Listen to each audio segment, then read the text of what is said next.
Selamat sore saudara sekalian. Tema renungan kita pada sore hari ini yaitu makan buah atau tidak, manusia pasti mati. Bersama saya, Clara Mela.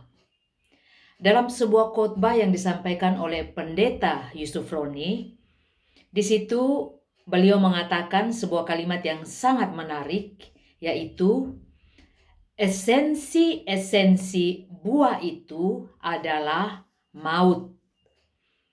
Iblis tidak bisa mengubahnya. Iblis tidak bisa mengubah hakikat makan buah mati.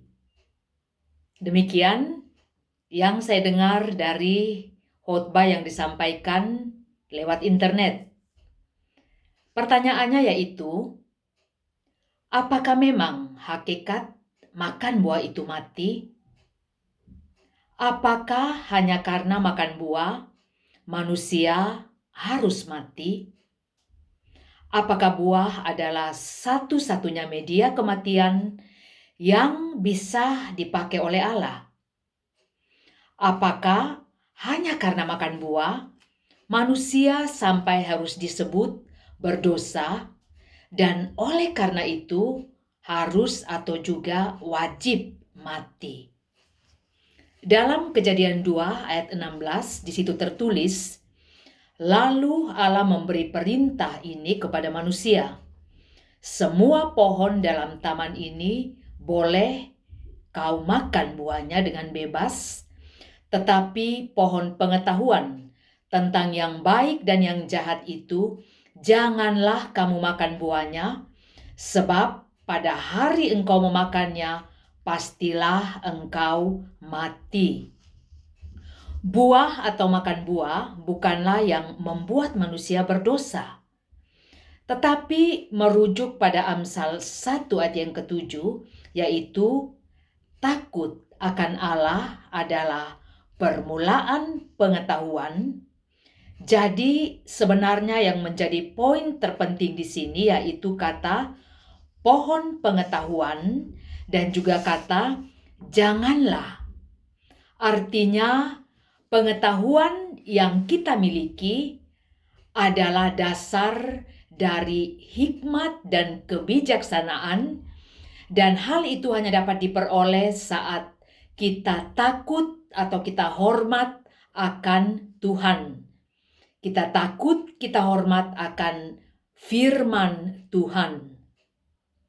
Dalam Kejadian 2 ayat yang ke-16 terdapat perintah, dan Allah ingin melihat apakah ada rasa hormat dari manusia terhadap perintah yang Ia berikan.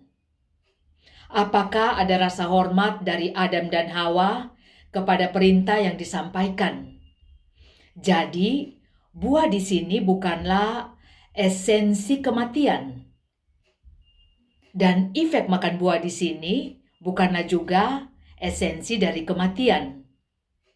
Buah justru sebuah simbol yang menjelaskan adanya ketidakkekekalan, adanya kesementaraan kehidupan manusia di dunia.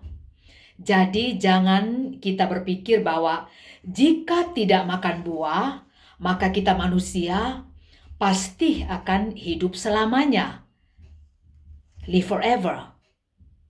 Buah yang dimakan memperlihatkan sejak awal penciptaan, bahkan sebelumnya, Allah akan menciptakan ciptaan yang fana.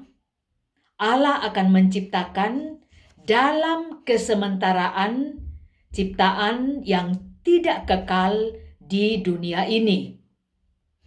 Sejak awal penciptaan, bahkan sebelumnya, Allah akan menciptakan ciptaan yang tidak sempurna, walau saat menciptakan manusia, bisa dilihat dalam Kejadian 1 ayat yang ke-31, dipakai kata sungguh atau sangat amat baik, tetapi tidak ada kaitannya dengan ciptaan itu akan hidup kekal atau akan hidup selamanya.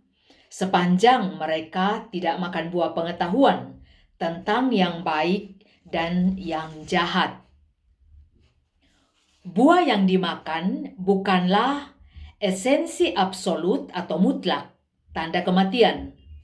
Sebab Allah dapat juga memakai hal-hal yang lain untuk memperlihatkan konsekuensi dari rasa tidak takut, rasa tidak hormat kita terhadap Allah.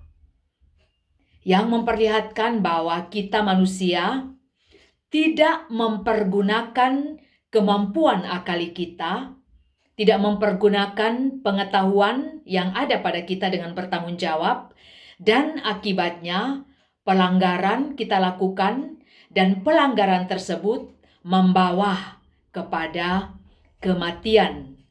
Pelanggaran tersebut memperlihatkan adanya kematian. Pelanggaran tersebut memperlihatkan adanya ketidaksempurnaan. Pelanggaran tersebut memperlihatkan adanya kefanaan.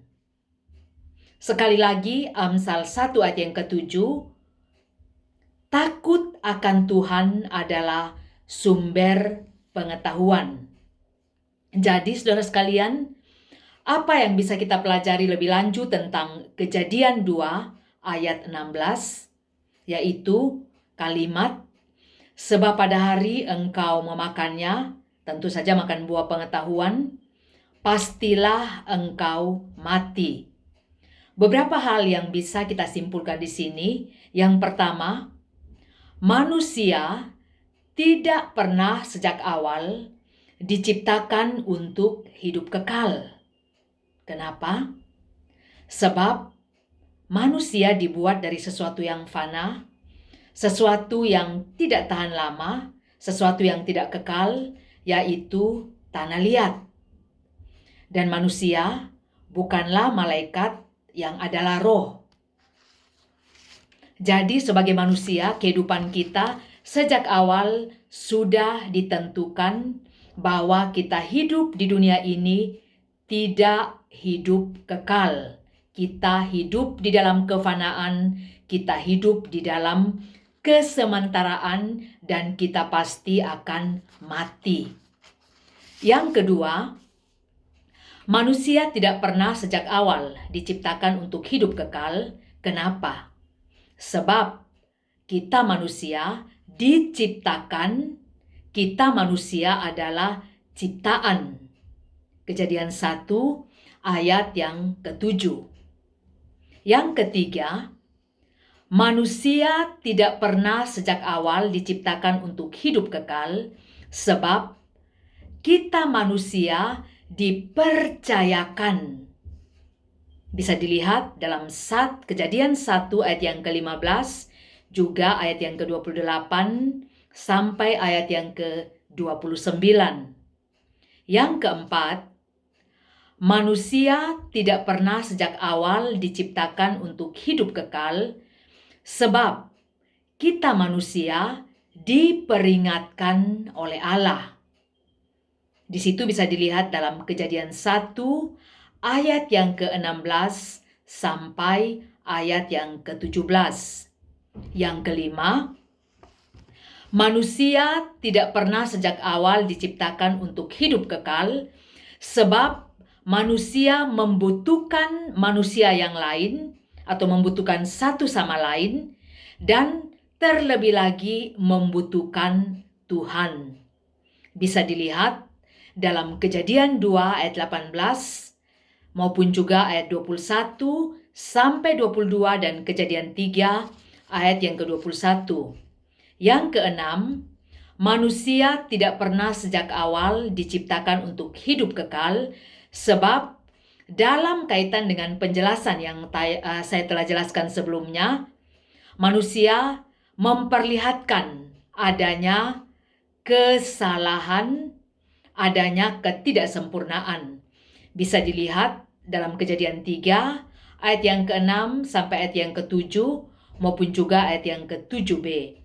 Contoh yang paling sederhana yaitu pada saat manusia jatuh di dalam dosa, maka manusia tidak berpikir secara langsung dengan menutup tubuh mereka memakai sesuatu yang boleh dikatakan lebih kuat dari bahan yang mereka buat sendiri, yaitu mereka membuat cawat yang berasal dari tumbuh-tumbuhan.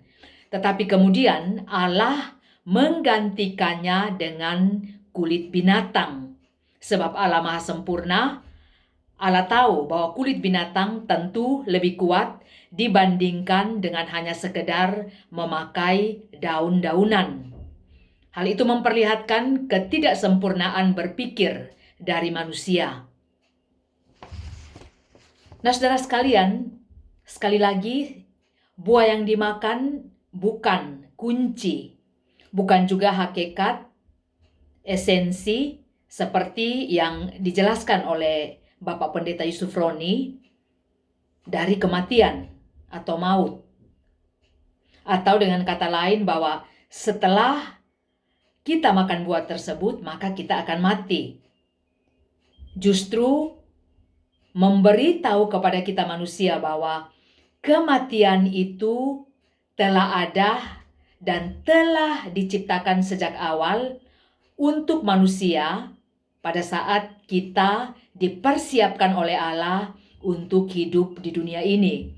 Dengan demikian, kita diajarkan bahwa di dalam kesementaraan hidup di dunia ini, di dalam kefanaan hidup di dunia ini, sebagai makhluk yang tidak sempurna, kita perlu untuk menghormati Tuhan Allah pencipta kita, dan juga kita perlu untuk menghargai Dia, berharap, bergantung kepada Dia sepanjang kita hidup di dunia ini. Demikian bersama saya, Clara Mela.